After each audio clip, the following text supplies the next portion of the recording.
నమస్తే పుష్కరాల ప్రత్యేక కార్యక్రమానికి స్వాగతం. తెలుగు నేల పుష్కర శోభతో కళకళలాడుతోంది. గోదావరి తీరం యావత్తు ఆధ్యాత్మిక పరిమళాలు వెదజల్లుతోంది. 12 ఏళ్లకు వచ్చే పుష్కర సంరంభానికి భక్తులు వెల్లువెత్తుతున్నారు. తెలుగు నేలను సస్యశ్యామలం చేసిన తల్లి గోదావరికి వందనమర్పిస్తున్నారు. భక్త కోటి పాపాలను కడిగేస్తున్న పవిత్ర పావని గౌతమికి వందనమర్పిస్తూ పుష్కరాల ప్రత్యేక కార్యక్రమానికి వెళ్దాం.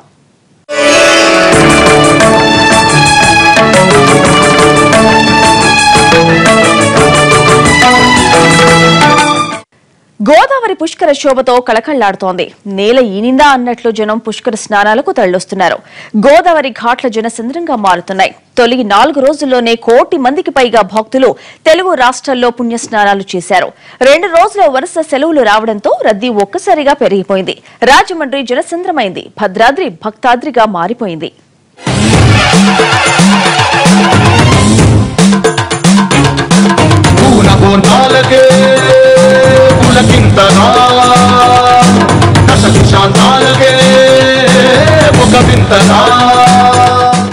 బాసర నుంచి అంతర్వేది వరకు ఎటు చూసినా పుష్కర సందడి, భక్తజన సందోహమే. మహాపుష్కరాలకు ఎక్కడెక్కడి నుంచో జనం వెల్లువలా తరలిస్తున్నారు. పెద్ద చిన్న ముసలి ముతక అందరూ పుష్కర పుణ్య స్నానాలకే తెల్లవారుజాము నుంచి రాత్రి వరకు ఘాట్లు కెక్కిట్లాడుతూనే ఉన్నాయి. అన్ని దారులు గోదావరి వైపే సాగుతున్నాయి. మండు టెండా ఉక్కపోత భక్తులను అడ్డులేకపోతున్నాయి.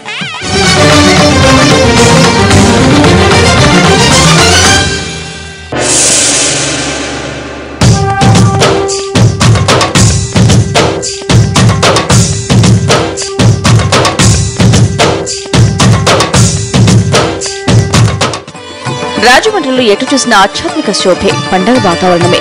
అఖండ గోదావరి పుష్కర శోభతో కళకళ్లాడుతోంది. పుష్కర వేళ తనను దర్శిస్తున్న భక్తులకు ఎనలేని పుణ్యాన్ని ప్రసాదిస్తోంది. తొలి 4 రోజుల్లో 90 లక్షల మంది స్నానాలు చేశారు. రాజమండ్రిలో శుక్రవారం ఒక్కరోజే 18 లక్షల మంది పుణ్య స్నానాలు చేశారు.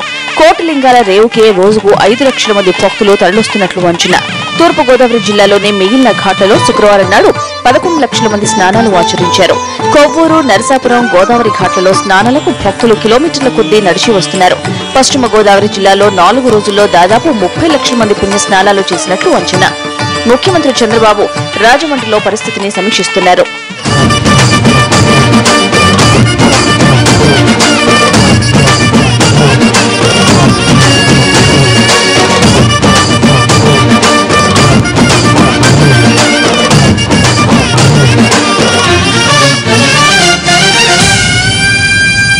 వరుస సెలవులు కావడంతో ఈ రోజు పుష్కరాలకు భక్తులు పోటెత్తారు.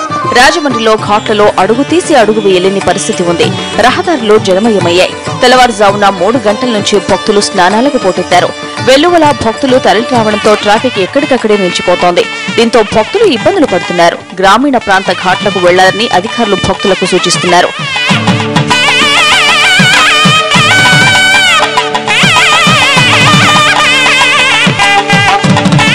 అంతర్వేదికి భక్తులు పోటెత్తారు. వశిష్ఠ ఆశ్రమ రేవులో ఉన్న ఘాట్లు కిక్కిరిసిపోవడంతో పల్లెపాలెం, గొంది ఘాట్లకు తరలి వెళ్తున్నారు.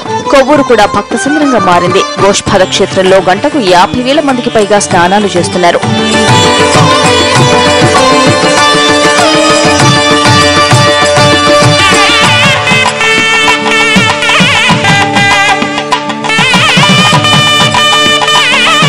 రాజమండ్రికి భక్తులు పోటెత్తడంతో జాతీయ రహదారులపై భారీగా ట్రాఫిక్ జామ్ ఏర్పడుతోంది. టోల్ గేట్ల వద్ద వందల వాహనాలు నిలిచిపోతున్నాయి. రాజమండ్రిలో ఇప్పటికీ అదనంగా ఉన్న బలగాలకు తోడు 200,000 మంది పోలీసులను రంగంలోకి దించారు. తమిళనాడు, కర్ణాటకకు చెందిన పోలీసులు కూడా పుష్కర విధుల్లో పాల్గొంటున్నారు. రాజమండ్రి రైల్వే స్టేషన్, బస్టాండ్ కిక్కిరిసిపోయాయి. పలు రైళ్లు గంటల కొద్దీ ఆలస్యంగా నడుస్తున్నాయి.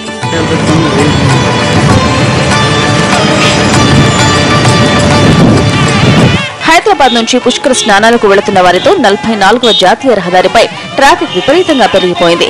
బాసర, ధర్మపురి, కాళేశ్వరం, పోచంపాడు, కందుకుర్తి ఇలా అన్ని చోట్ల భక్తుల తాకిడి కొనసాగుతోంది. గత 4 రోజుల నుంచి రద్దీగానే ఉంటున్న భద్రాచలంలో రద్దీ ఊహించినట్లుగానే పెరిగిపోయింది. భక్తులు పుష్కర స్నానాలకు తరలిస్తున్నారు. సారవాక వంతెన నుంచి పుష్కర ఘాట్ కు వెళ్లేందుకే 2 గంటలు పడుతోంది. మంత్రులు తుమ్మల, జగదీష్ రెడ్డిలు పరిస్థితిని దగ్గర నుండి సమీక్షిస్తున్నారు. స్నానాల అనంతరం భక్తులు రామయ్యను దర్శించుకునేందుకు 5 గంటలకు పైగా సమయం పడుతోంది.